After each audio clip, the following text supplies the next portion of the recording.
halkaa guri khasab laga furay maxamed cali waxaa rabishay qolada xisbiga waddani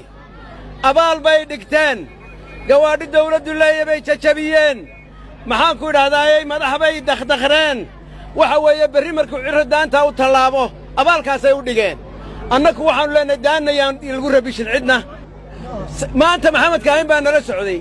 ma idin sharrifin kuwii saakow kuwa xisbiga waddani halkan jooga cirro u joogaana way ridayaane ma dhisayaan